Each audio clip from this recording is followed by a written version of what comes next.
Howdy, y'all. Today we're looking at Palantir Technologies again. Now, we had a huge candle today, but we ended up just barely breaking even. And with the market's uncertainty, everybody thought that the rally for yesterday was really going to be another big push for the days to come. But we still don't have all the answers. And with all the answers still being uncertain, and with us still trying to figure out what China is going to end up doing, everything is still kind of on hold. But for Palantir, we ended up having a really good time finding out that Sachs ended up saying that they have upgraded Palantir 22% for their year to date.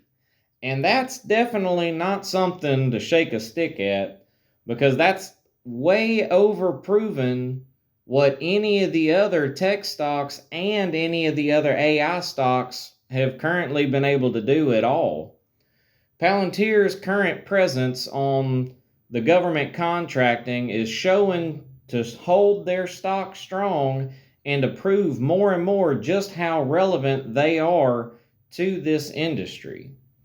Not only are they keeping these government contracts, but they're increasingly getting more and more contracts as the days goes by. With the tensions with China and them wanting to have the US ramp up their military presence, it's probably going to bring Palantir even more contracts for more industry leading stuff that the military is going to end up creating to better protect the Americans and also all of our allies as well.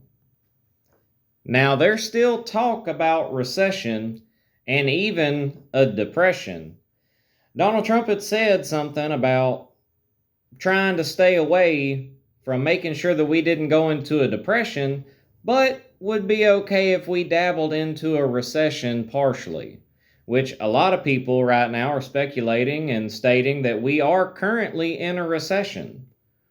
But with a recession looming ahead, whether it is here or coming, Palantir Technologies has pretty much safeguarded themselves from the recession as it stands, because a lot of people are saying how Palantir Technologies is way overvalued, it's way up there, the stock should be half of what it currently is, and all the haters saying how stupid it is, how it shouldn't be here, and how everybody making all this money on Palantir shouldn't be. Well, it sounds to me like they just missed out, is all that is.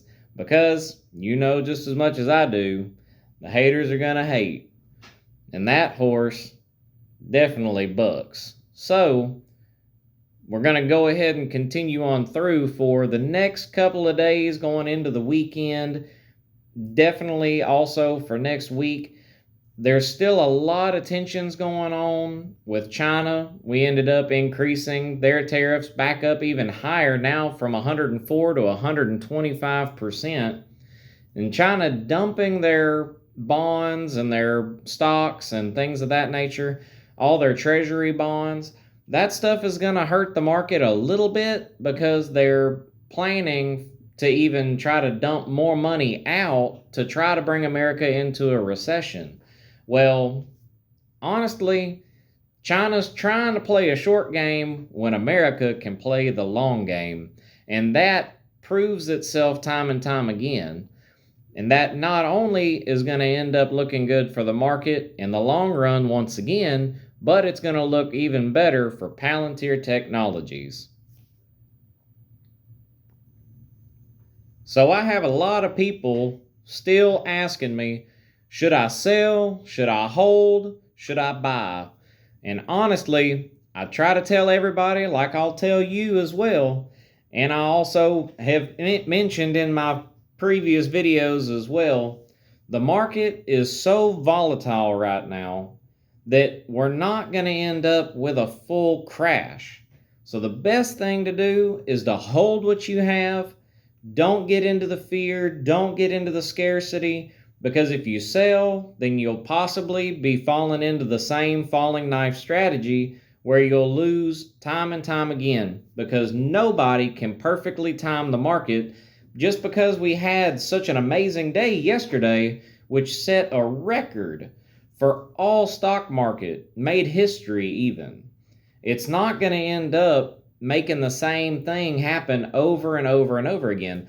But we will still have our fallbacks, just like we did back in 2024, just like we did back in 2023, even the dip for 2020. So nothing is completely impervious to the future and what the future may hold between dips and between strengths and things of that nature. But in the end, it's always bullish. If you've seen how this stock has risen, it has been bullish all the way through. Even with the market uncertainty and the dips, it still has prevailed no matter what has been going on with politics, with the world, and even in its own market. Palantir is currently doing 12% more in the stock market than what all of their other AI competitors have done. And I don't know if you've noticed, but the AI market is getting more and more saturated, and Palantir's CEO already noticed that.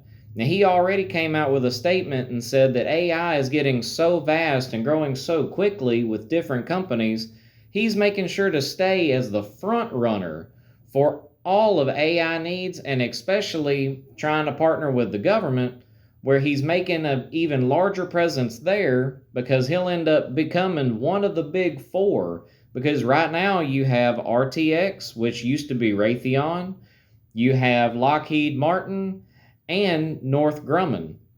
Those three main major military contracts are holding strong, and they're all using Palantir for their software. Not only that, but Palantir is also growing their normal commercial use in the healthcare marketplace and in standard business practice as well. So with them having a presence in just about every aspect of business, government, politics, war, and the list goes on, then they're definitely going to stay relevant to the situation up and above all other AI companies. So my answer to you and everybody else is make sure that as the dip comes, you consistently buy, but when it dips, you buy more. That's what you need to do. The best thing to do is to hold right now. Don't sell, don't scare sell, because you don't lose unless you sell, but you can always gain by not selling. And as you're always buying, you're always creating a better dollar cost average no matter which way you buy, whether you buy it high or you buy it low. But when it goes low, you just double down on your investment to even increase your dollar cost average for pound, dollar for dollar, to continue to grow your portfolio and to continue to grow your life for the future.